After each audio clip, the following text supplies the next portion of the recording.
From St. Mary's University of Minnesota, you're listening to St. Mary's Currents. I'm your host, Ben Rodgers. In this episode, we discuss one of the defining topics of our time, climate change. According to NASA, Earth's surface temperature has risen 2 degrees Fahrenheit since the late 19th century, with most warming occurring over the last 40 years. The effects of climate change can be seen all over, from warming oceans to shrinking ice sheets to the retreat of glaciers worldwide. One person who has seen the devastation up close is Andy Robertson, who is the Executive Director of GeoSpatial Services, the on-campus project center that works in the areas of natural resource assessment, geographic analysis, and contemporary mapping. Robertson joins me today to talk about what he and his colleagues see in the field, how geospatial technology can be used to track the effects of climate change, and why a local response to climate change is important.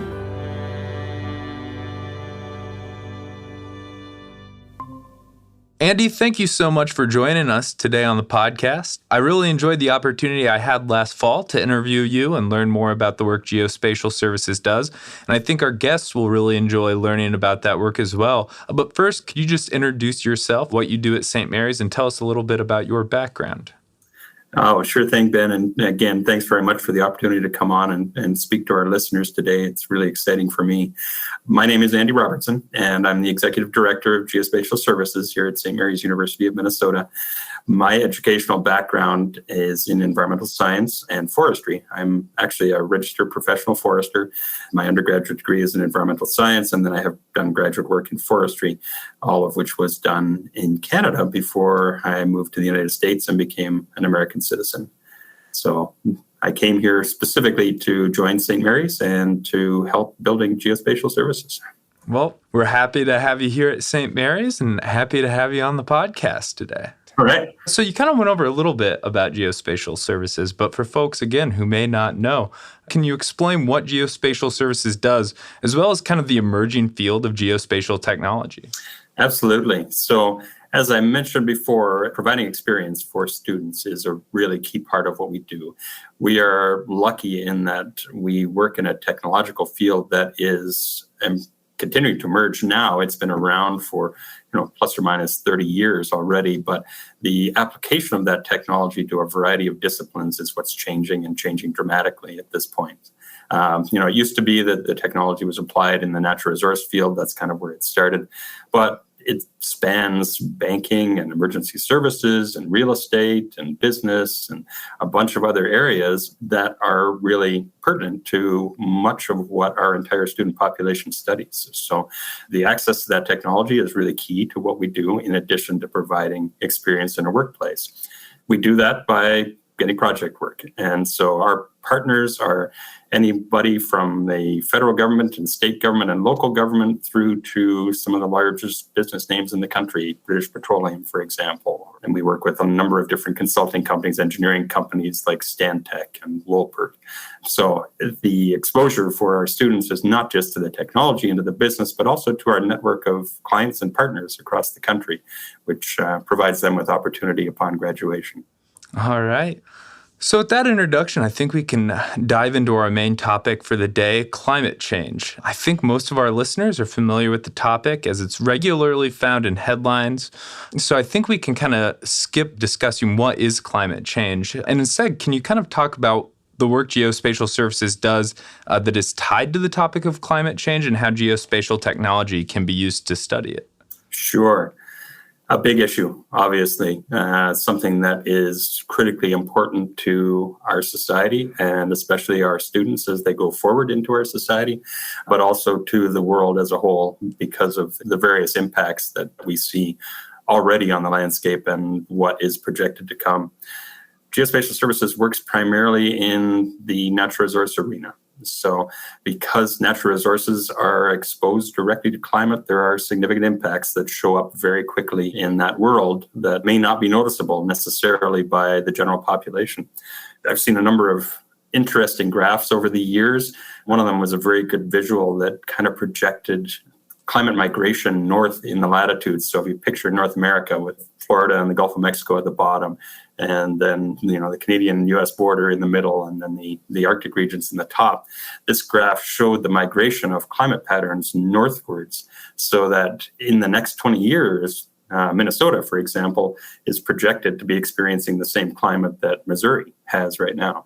So if you think about that in terms of what that means, not just for humans, but what it means for wildlife populations who lose the habitat that they've come to depend on, the only way that they can keep up with that habitat is to migrate north. And how do they know they're supposed to migrate north? Right. So there are very real impacts, not just on wildlife, but on vegetation communities, on hydrology, on natural systems, a number of different areas. That's key to what we work on. So a lot of the work that we get our students doing at GeoSpatial Services is in the natural resource inventory world. Particularly one of our core services, we are the largest producer in the country of something called the National Wetlands Inventory. That's data that describes wetland location and characteristics on the landscape. Well, wetlands are one of the most productive natural habitats on the landscape as well. And because of that, they are almost immediately affected by climate impacts. One of the things we always talk about climate warming, that's only one aspect of climate change. Climate variability is probably the larger impact, and that is changes in precipitation regimes. So it either rains more or less in a particular location. Changes in temperature, it's either colder or warmer. All of those have direct impacts on wetlands and the habitat that they provide for fish and wildlife species, as well as the water quality benefits that they provide. So we see those impacts immediately. Right now, for example, we've been working in a wetland landscape in North Dakota. The plant communities in those wetlands, just over a 10-year period, have changed from what they had been for millennia to something completely different. We've got invasive species coming in that don't have competitors in the landscape because they've been able to capitalize on this climate change regime, move from their original location, and now they're somewhere where they have no competition. So, hey, what do? They take off. So, it's things like that are very real harbingers of what's happening on the landscape. GeoSpatial Services works a lot in Alaska. In fact, this summer I go on my 40th trip to that state, which is kind of cool. It's been a lot of fun, but I've also seen a ton of change over that time, over the last 25 years. The work that we're doing highlights that change, and the changes are happening faster in the higher latitudes. So in Alaska, which starts at about 48 degrees north, 50 degrees north, north to the poles and to the polar regions, change is happening at a much more rapid rate up there, affecting both natural communities and human settlement. Just kind of tying into what you mentioned there, I know GeoSpatial Services does regular field work all over the country. I mean, can you tell me a little more about what you're seeing on the ground when it comes to the effects of climate change? Yeah, absolutely. And I'll probably circle back to Alaska initially because, again, those are where the most dramatic effects are taking place right now. From a human standpoint, we're working with indigenous communities on the western coast of Alaska, above the Arctic Circle, but still within the tree line, so fairly high up. These are communities that have maintained a subsistence lifestyle for millennia, meaning that they live primarily off of their natural resources, whether it's fish out of the ocean or vegetative species out of the land or whatever it might be. They're dependent on the natural system for their subsistence lifestyle. On the West Coast, the storm frequency, and in particular the winds that are affecting that coastline, have changed dramatically over the last several years. So now we've got higher intensity storms with larger amounts of precipitation hitting that coastline with up to 100-mile-an-hour winds behind them. And those winds are pushing the ocean up over what traditionally was land and inundating large areas that these communities had previously subsisted in. Now you think, okay, maybe the biggest impact of that is flooding, and it is, because communities are being flooded out and they're no longer habitable. But it's also landing saltwater into freshwater environments, which has a huge impact on vegetation communities, wildlife species, the things that these people are dependent on. So not only are they being flooded out, but they're being starved out because they cannot any longer live the subsistence lifestyle that they previously did. And so at a cost of millions of dollars, the government of Alaska, the state government, and the federal government are taking entire villages and moving them to different locations because of this problem. So it's a combination of climate warming, sea level rise, and change in climate extremes. And it's basically forcing people out. Wow. So that's just one example from Alaska. There's lots of others. People have probably heard about permafrost, which is the layer of frozen ground that underlays pretty much all of Arctic Alaska. That's a layer of ice, and it's formed by continuous temperatures below freezing, so that the layer on top, the layer of soil and trees and shrubs and things that are on top, subsist in a very shallow layer of soil, and then there's ice, and that ice is permanently frozen. Well, I think everybody can envision what happens when you add water to ice. The ice becomes 10 times more slippery when it's got water on it than when it doesn't. So what's happening with permafrost is that the vegetation sitting on top of it is warming, and it's warming that layer where it interacts with the ice, creating a layer of water.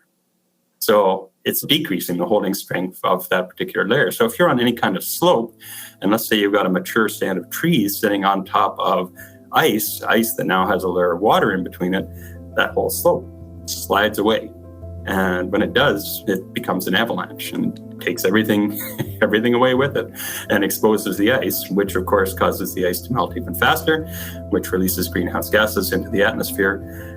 We visited one spot a couple of years ago in the Arctic where this had happened, and the landslide was so significant, it was the size of 7 football fields, that it blocked an entire river system, and it stopped fish passage migration, it stopped subsistence lifestyle, it basically dammed the river until somebody could go in and clear it out.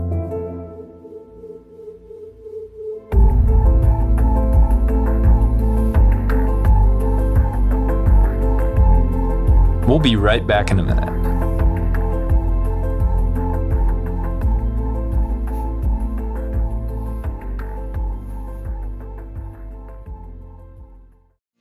Separate yourself from the rest and take your career to the next level with an online degree from St. Mary's University of Minnesota. Nationally ranked and fully accredited, our programs are student-centered with faculty that infuse practical career experience into their teaching and engage in their disciplines. Set your own schedule with our flexible online platform and access your coursework anywhere with our selection of affordable online degree programs. Promising career opportunities will follow. Explore what's next at St. Mary's University of Minnesota.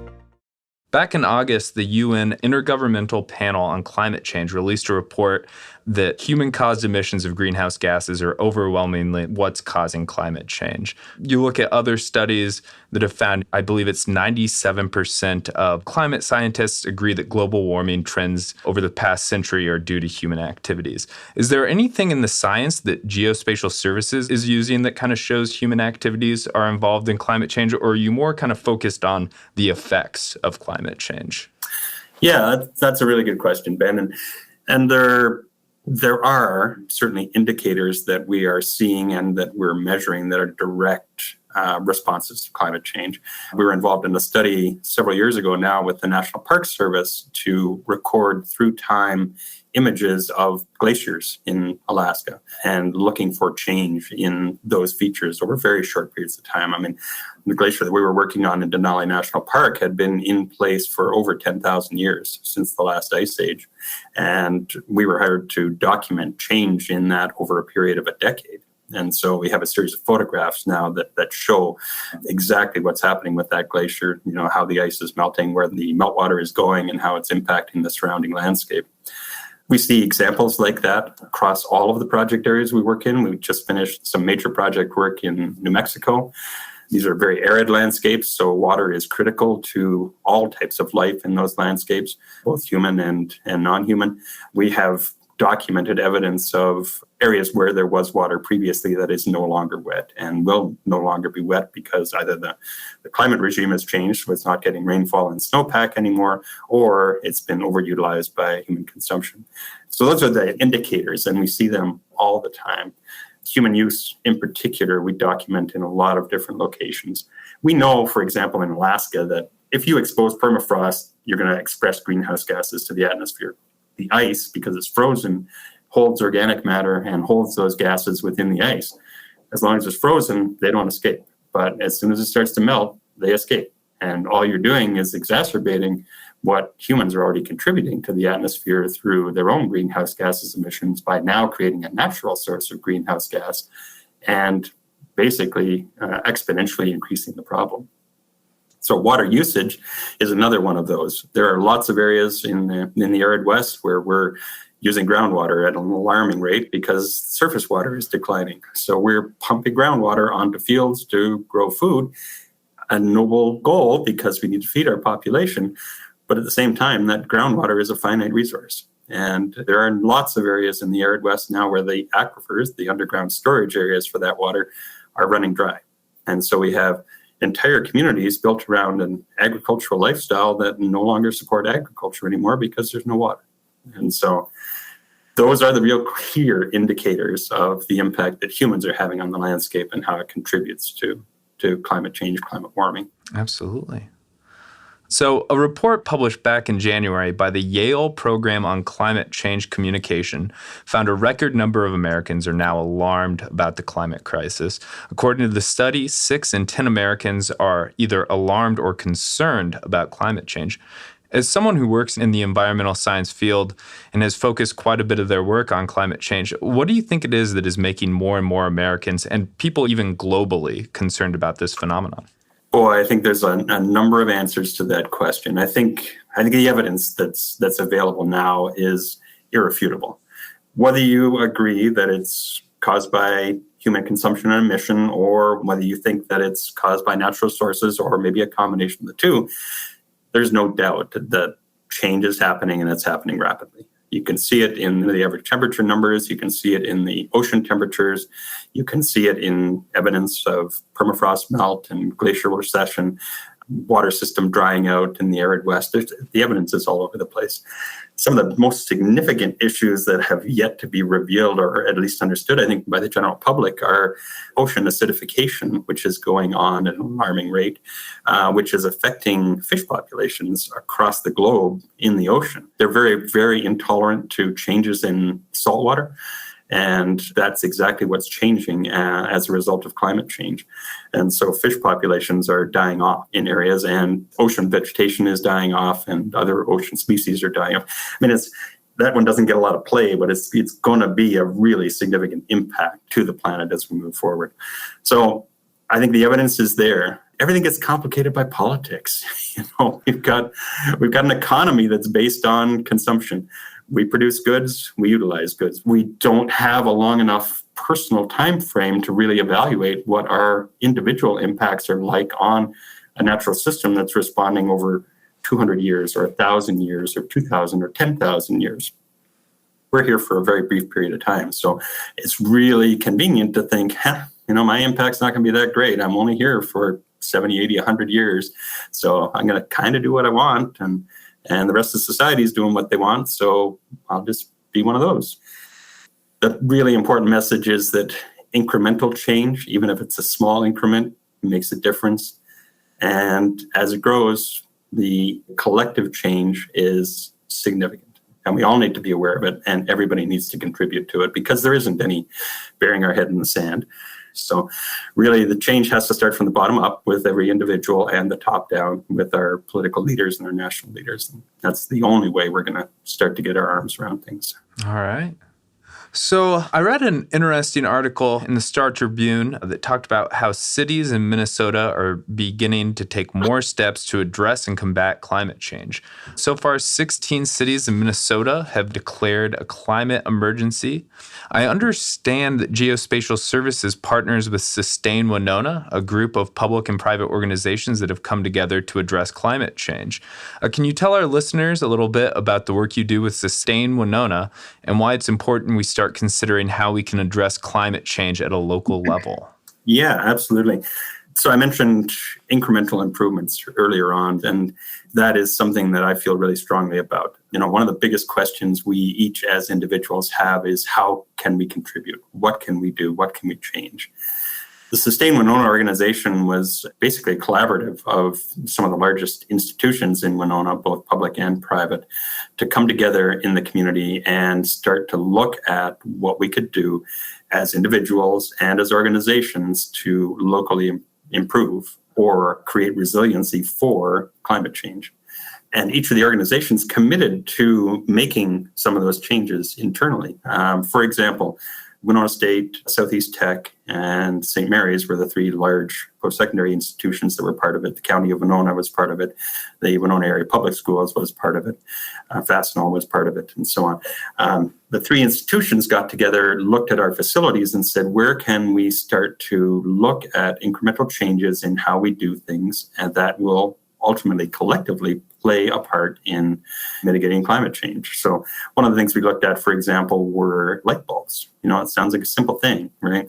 But you look at the number of light bulbs that are present in every one of those institutions, and there's safety issues, there's athletic requirements, there's classroom requirements, it spans everything.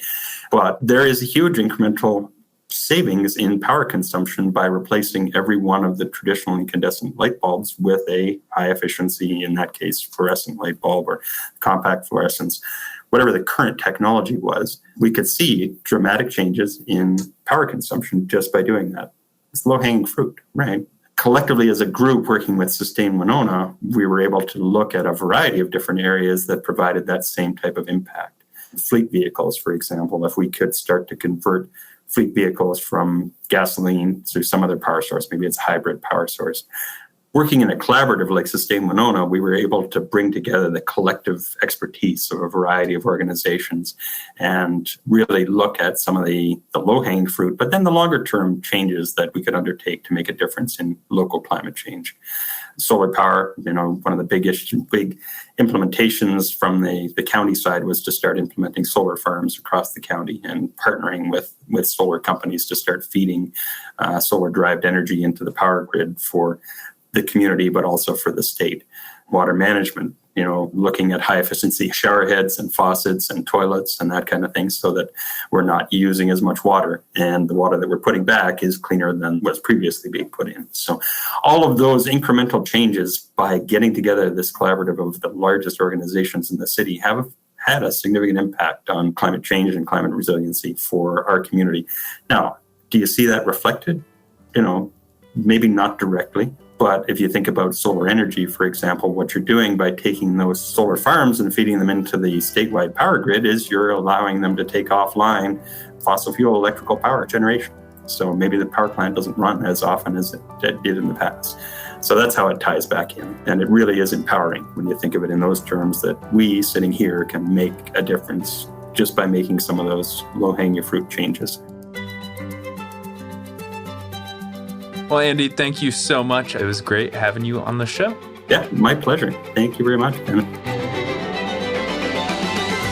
St. Mary's Currents is a production of the St. Mary's University of Minnesota Office of Marketing and Communication. It is produced by Ben Rodgers and Deb Nergang.